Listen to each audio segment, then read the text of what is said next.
ಬಸನಗೌಡ ಪಾಟೀಲ್ ಯತ್ನಾಳ್ ಹೊಲಸು ಮಾತನಾಡಿದ್ರೆ ಅದರಂತೆಯೇ ವಿಜೇಂದ್ರ ಮಾತನಾಡೋದಿಲ್ಲ.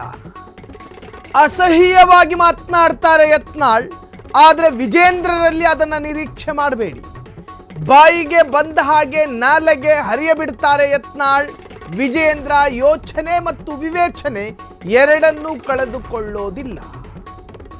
ನಾಯಿ ಮನುಷ್ಯರನ್ನ ಕಚ್ಚಬೇಕೇ ಹೊರತಾಗಿ ನಾಯಿ ಕಚ್ಚಿತು ಅಂತ ಹೇಳಿ ಮನುಷ್ಯ ನಾಯಿಗೆ ಕಚ್ಚುವಂತಹ ಪದ್ಧತಿ ಇರಬಾರದು.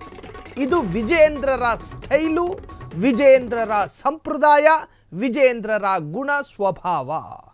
ಯತ್ನಾಳ್ಗೆ ಟಾಂಗ್ ನೀಡಿದ ಮರಿರಾಜ ಹುಲಿ. ವಿಜೇಂದ್ರ ಯಾವಾಗಲೂ ಜಾಣ ನಡೆ ಇಡ್ತಾರೆ, ಅದರಲ್ಲಿ ಯಾವ ಸಂದೇಹವೂ ಬೇಡ. ಯಾರ ವಿರುದ್ಧವೂ ಹೇಳಿಕೆಯನ್ನು ನೀಡೋದಿಲ್ಲ ವಿಜೇಂದ್ರ.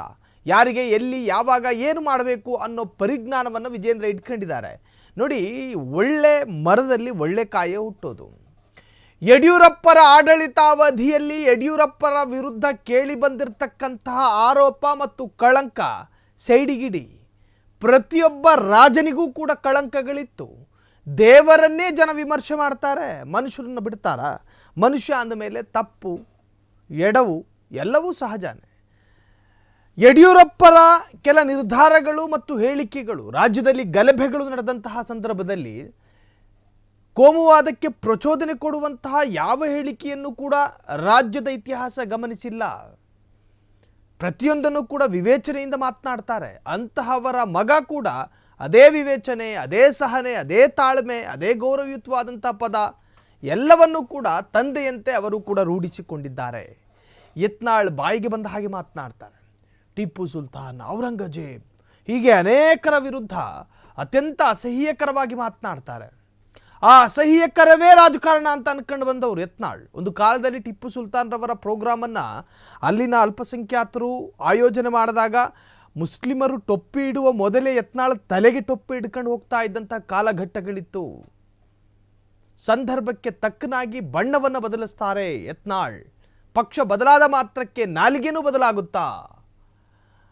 ಅದೇನೇ ಇರಲಿ, ವಿಜೇಂದ್ರರ ವಿರುದ್ಧ ಯತ್ನಾಳ್ ದಿನದಿಂದ ದಿನಕ್ಕೆ ತನ್ನ ರೋಷಾಗ್ನಿಯನ್ನು ಹೆಚ್ಚು ಮಾಡ್ಕೋತಿದ್ದಾರೆ.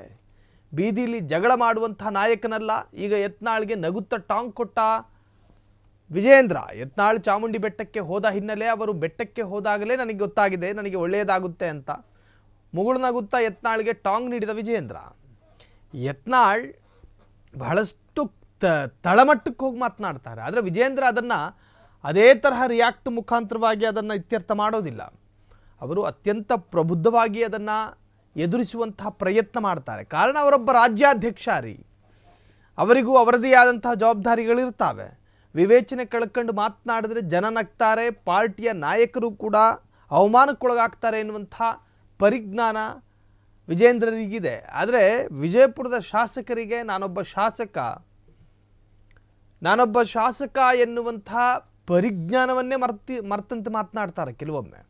ಒಂದು ಸಮುದಾಯದ ವಿರುದ್ಧ ಮಾತನಾಡುವುದಾಗಲಿ, ತನ್ನದೇ ಪಕ್ಷದ ವಿರುದ್ಧ ಮತ್ತು ತನ್ನ ಪಕ್ಷದ ನಾಯಕರ ಮೇಲಿರ್ತಕ್ಕಂಥ ಆರೋಪದ ಬಗ್ಗೆ ವೈಭವೀಕರಿಸಿ ಮಾತನಾಡುವಂತಹದ್ದು, ಅದರಿಂದ ಪಕ್ಷಕ್ಕೆ ಡ್ಯಾಮೇಜ್ ಆಗುತ್ತೆ, ಪಕ್ಷದ ನಾಯಕರಿಗೆ ಮುಜುಗರ ಆಗುತ್ತೆ ಎನ್ನುವಂತಹ ಒಂದು ಸಣ್ಣ ಕಾಮನ್ ಸೆನ್ಸ್ ಕೂಡ ಇಲ್ಲದೆ ಇರತಕ್ಕಂತಹ ರಾಜ್ಯದ ಏಕೈಕ ಬಿಜೆಪಿ ಶಾಸಕ ಅದು ಬಸನಗೌಡ ಪಾಟೀಲ್ ಯತ್ನಾಳ್ ಅಂತ ಹೇಳಿ ಜನ ಮಾತನಾಡೋದಕ್ಕೆ ಶುರು ಮಾಡ್ಕೊಂಡಿದ್ದಾರೆ.